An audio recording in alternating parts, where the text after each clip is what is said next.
Hi everybody, so I am here with Meg Schneider, who is a software engineer with Anaconda, a Codesmith grad.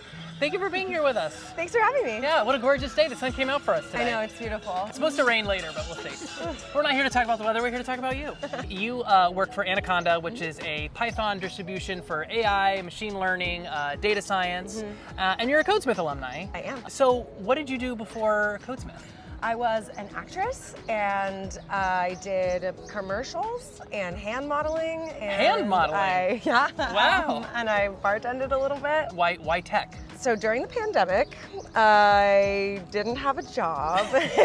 Not a ton of bartending happening. You know, I was just sort of wondering, like, what am I doing? What am I going to do with the rest of my life, really? I think, you know, I love my arts background, but I had kind of lost the drive to do it. And I know that if you don't have this burning desire, it's like never going to work out, right? So it's like, all right, what can I do? And my brother is a software engineer. Cool. And he was like, hey, why don't you try coding? You know, you could like do some self-taught stuff during the pandemic while you have nothing to do and see if you like it. And I ended up really liking it. So then it was like trying to figure out how I'm going to actually learn it, because I'm not very good at self-paced learning. I definitely need structure in like the school format. So I was searching for the right program for me. And so that obviously begs the question, because Codesmith has an incredible library of resources for getting started. So how did you find Codesmith, and what did starting your journey look like? It was serendipity, really. I had looked at a few programs, but nothing was really like jumping out as the clear answer. And then I was at a coffee shop, catty corner to my apartment, and just was chatting with the gal who worked there. And I was like, yeah, I'm like an actress and I'm trying to learn to code. And she was like, literally same. I'm applying to this program called Codesmith and you should check it out. And I was like, oh, what's so good about it? And she was like, it's really hard to get into. But that is good. They're not just going to take your money, And I was right? like, oh, well, I obviously have to go to the one that's like the hardest one to get into. Totally. That sounds like the best. That was Alexa Nunez. Shout out Alexa, I love her. She's the whole reason that my life has changed. What's one thing that you wish that you knew before you went through Codesmith? I wish I could have fully like internalized the truth that is, it doesn't matter if you don't pick up everything when you're going through the program. Like, it will click eventually. I think I stressed out so much when I was in the trenches, just like I didn't finish a unit, or like I didn't fully grasp whatever concept, and I was just so in my head about it. But I wish I could have fully just like laid back a little bit and been like, it's gonna be fine. The tech's gonna change. So like, you know, you build on things, and it doesn't matter if you don't get it all right away. You can't. It's so much happening in such a short amount of time. 100%. You're developing the foundational skills that are going to set you up in the future. 100%, yes. You may have already just answered this, but what did you struggle with the most in the program?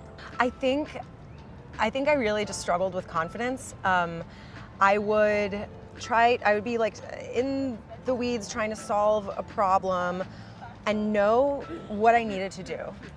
And then I would like not trust myself. I could say the steps out loud, and whoever I was working with would be like, yeah, just do that. And then I'd be like, I don't know how to do that. And like, well, you just said the steps you need to do. So I just wasn't trusting my instincts, which were right. I was like, well, it can't be that. That's what I think it should be. It's just that confidence, you know, and it's taken so long to like, it just takes a long time to build. As far as that confidence and the imposter syndrome, how do you still struggle with that? And if you do, like, how do you deal with it? I do, but you know, it helps me because I'm pretty vocal about my feelings, and an actor who's vocal about their feelings? Amazing. Who would have thought? But by voicing, you know, kind of when I have those doubts or when I'm feeling imposter syndrome to my mentors, they're like, it never goes away.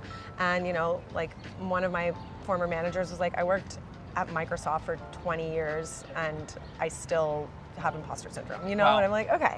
So everyone has it, and that's just kind of life. So recognizing that like it's okay, I think releases the pressure valve a little bit. A little daunting that it never goes away, but also kind of comforting that senior developers deal with it. 100%. What was your favorite part of the program? Oh, definitely the people I met. Yeah? Yeah, my homies. The support that I felt from the fellows and from the staff, and just all the friendships I made along the way. Like I still see a lot of people in my cohort. That's the thing about Codesmith that I think is so wonderful is that you're not just learning to code.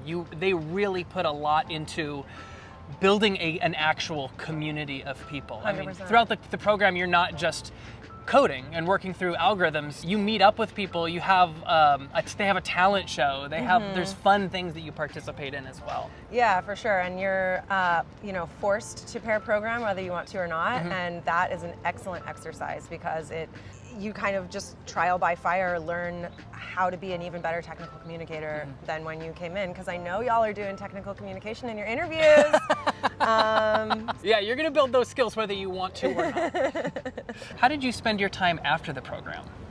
Like directly after graduation, what was your trajectory? The next week I started as a fellow, and A fellow is like a sort of a mentor, yeah, teacher. you've just gone through the programs often, and you're doing kind of one-on-one tutoring sessions maybe for those that maybe need some extra assistance, and yeah, just offering help. So that was amazingly valuable for me because, like I said, I didn't pick up everything during the program. I didn't have a ton of experience before coming into Codesmith, so I was really grateful for the opportunity to kind of go through the curriculum again and like solidify those concepts. And the best way to learn something is by having to teach it. Totally. So to your point earlier about it takes time.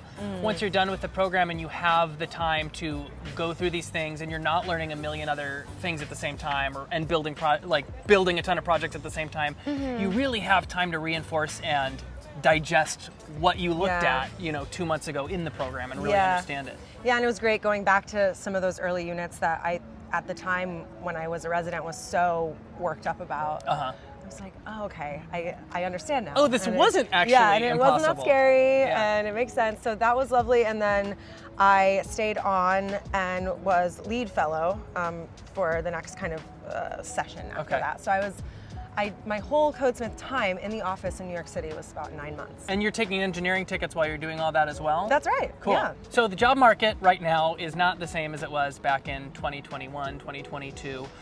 It's different. Things have shifted. What advice would you give somebody who's searching for a job in tech right now? Build personal projects. Try to stay up to date on new technologies. I think building things that involve some element of AI is probably a good idea. I would also say don't discount the importance of personality in your interviews. I think a lot of times coding interviews can be quite dry, and I have had the opportunity to interview some folks at Anaconda, and I just love when the vibes are good. Yeah. So, I know that's sort of like a soft skill that you can't really work on, but it matters to me, at least. Yeah. I was actually going to ask, do you feel like your experience as an actor has served you as a developer, and if so, how? And it sounds like that's probably a major implicit soft skill that comes from being a performer.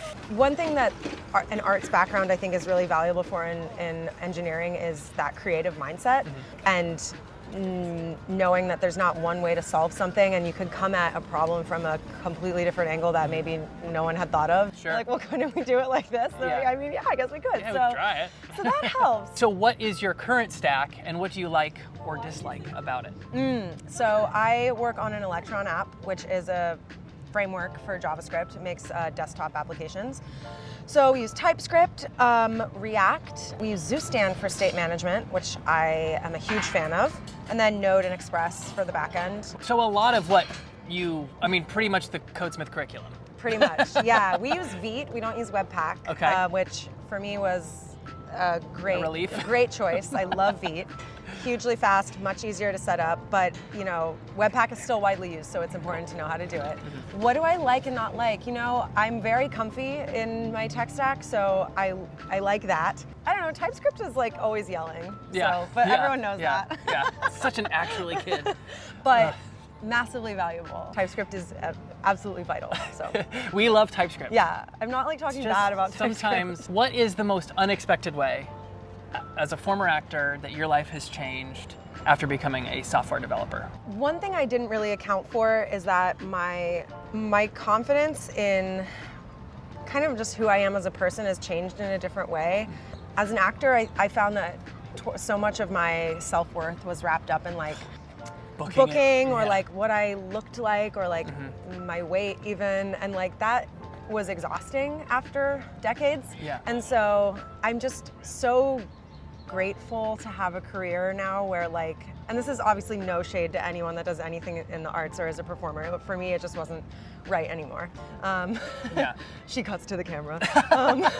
But like I just love having the knowledge that like my value is not tied to like what someone's like face value perception of me is, but rather, you know, how I go about solving problems, how good of a communicator I am, like how well I can learn a new concept and apply it to something that I'm working on, and that just like feels very gratifying. Gosh, I so understand that. Same, Yeah. exactly the same, yeah. Okay, so elephant in the room, AI.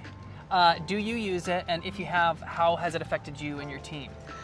I use it every single day. Okay. I actually work on an application which is kind of based around using AI models. So it allows users to go through a catalog of curated models that the team at Anaconda has decided are worthwhile for certain use cases, and allows a user to download that model to their machine so they're able to work with it locally and have a more like local development experience rather than doing something on the cloud, thereby, you know, protecting your data or what have you. So not only am I literally using AI to code, write documentation, you know, help me write like proposals, but I'm actually working with it in the tool to help others use it. For a lot of people who are starting to get into tech, it's kind of hard to imagine like what the day-to-day as an engineer looks like. So what does your average workday look like?